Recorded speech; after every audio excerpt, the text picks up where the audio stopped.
Good evening everyone and welcome to another tutorial. I know it's been a while, so let's get right into it. I'll be showing you how I dyed my Jibril wig from No Game No Life.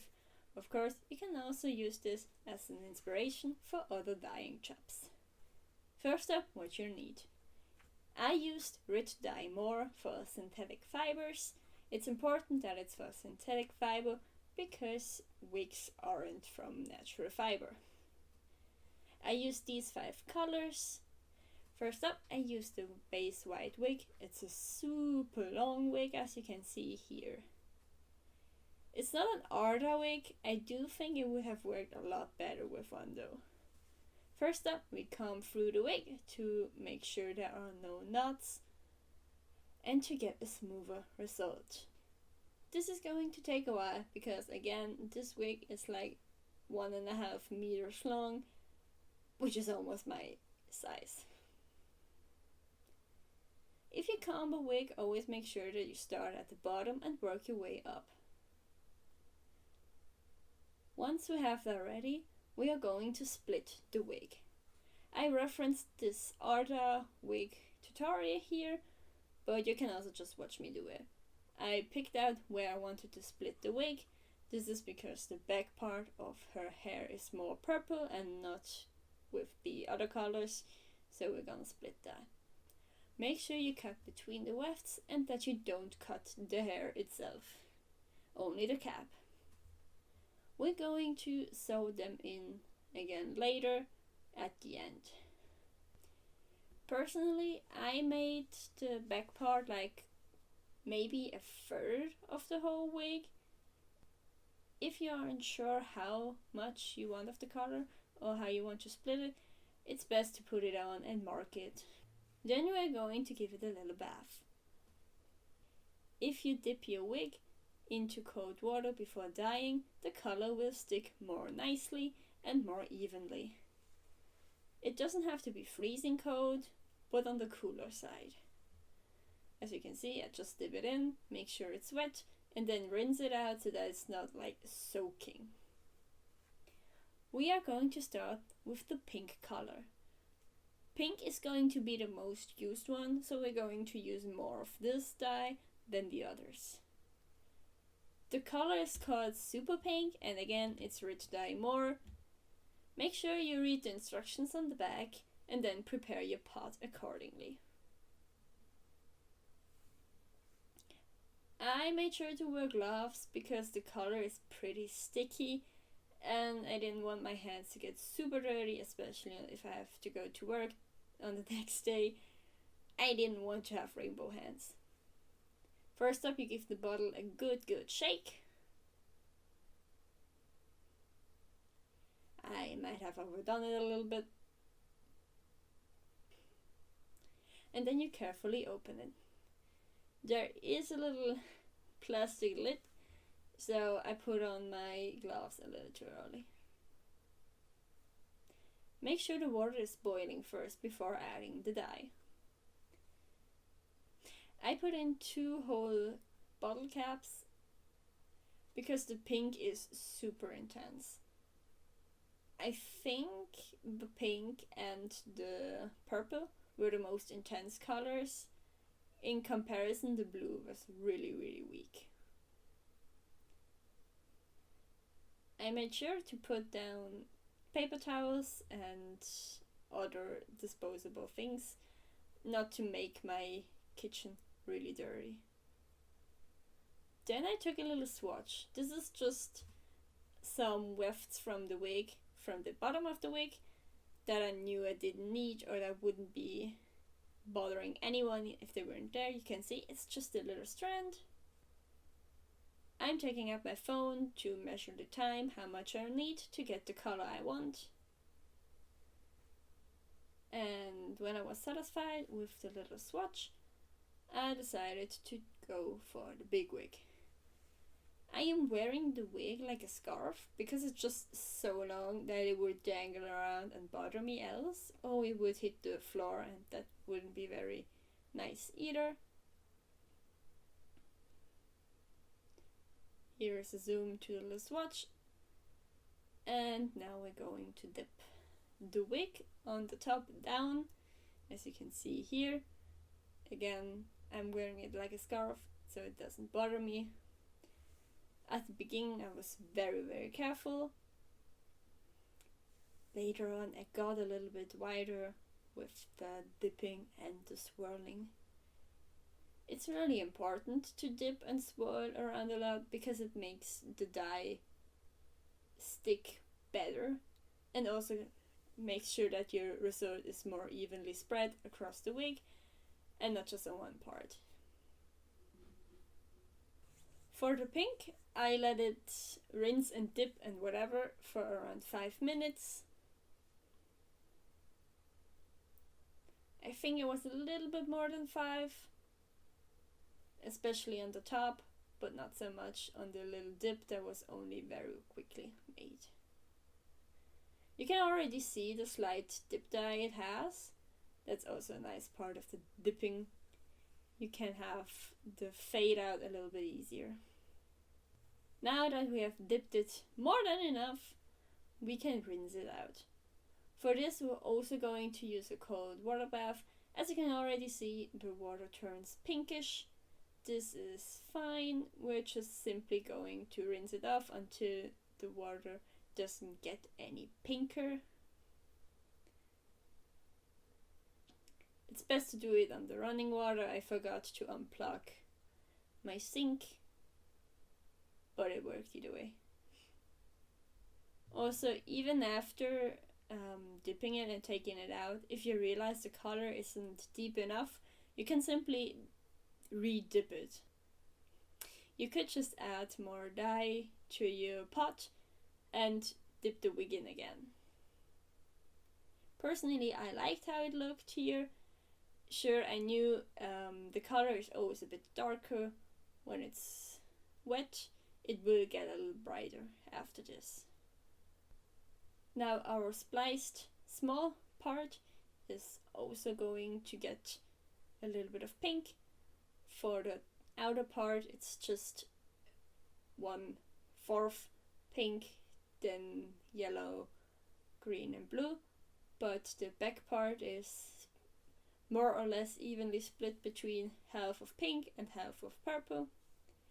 I wanted the bottom to be a little bit more intense in the pinkishness, so I added another bottle cap of super pink. For the next part, it's basically always going to be the same. Prepare the water, make sure it's hot enough, add your color, test it with a little strand to make sure that the color's to your liking, and then start dipping and swirling the wig. After that, I think 5 minutes was the best time in general. The green I only had in for like 4 minutes and the purple only for 3. But again, that's just because I didn't want it to be super dark. And after that you can simply take out the wig and rinse it under cold water and then go on with the next color. Now we will start dyeing the yellow. Now these parts are a little bit tricky because you have to hold the wig in this sort of loop to make sure that you don't accidentally put in your already dyed parts or the strands that aren't supposed to be dyed. So I just hooked it up in a loop like you can see here and then started swirling and dipping again. You have to be a little bit careful not to drop the rest of your wig in the bucket, but it should be fine.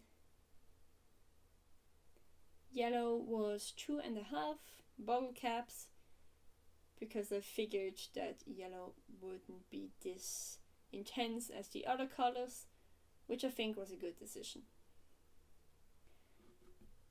As you can see, I'm also slightly changing up how I'm holding the wig to make sure to get all the angles that I want, and sometimes dipping deeper than other times to get a nice ombre.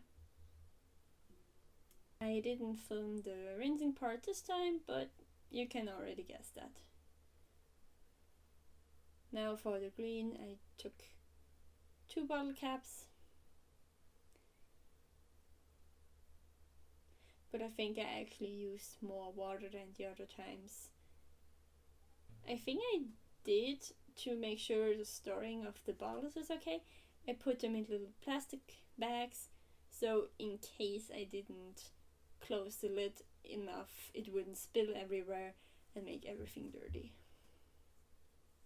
So during testing with the little leftover strand, I realized I don't need to dip as intensively as I did before. So again, as I already said, the green was the quickest color. And we're going to grab the wig in a loop again. As you can see, I struggled a little bit here because the yellow was still a little bit wet and it was kind of slippery to hold. As you can see, the length of the wig started to bother me again, and I didn't want it on the stove or on the floor, so I started to pull it over my shoulder again, just kinda like in the beginning. More rinsing, and now for the last part, we're simply going to dip the last few bits in the blue.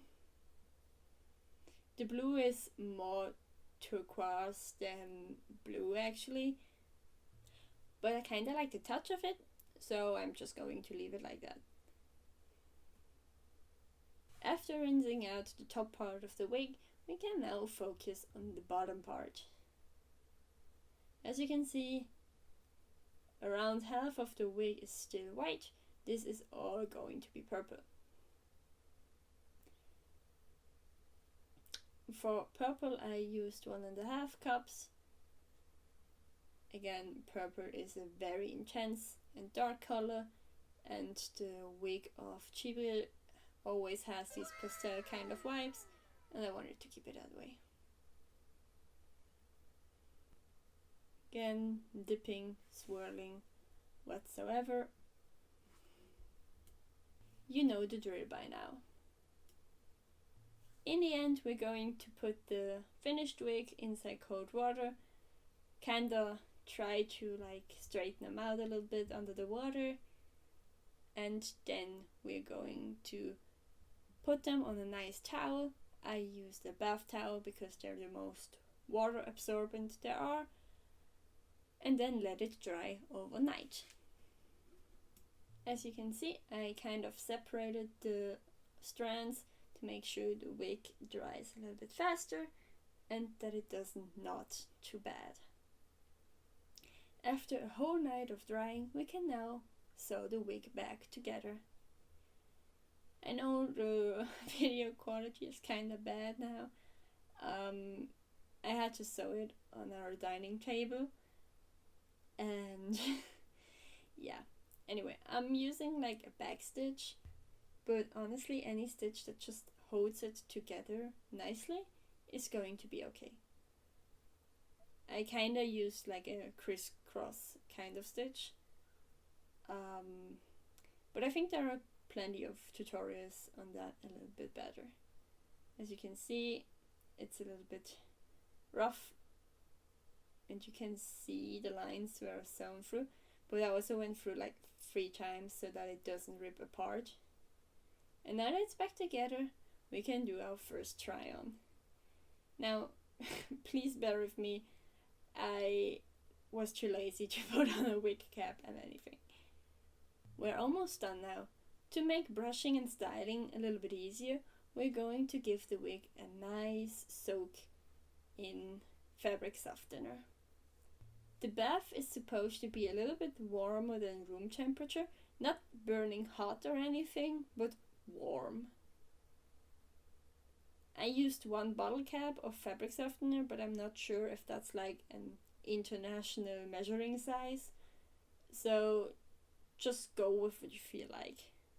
I made sure to push the entire wig down in it and to really submerge it into the fabric softener.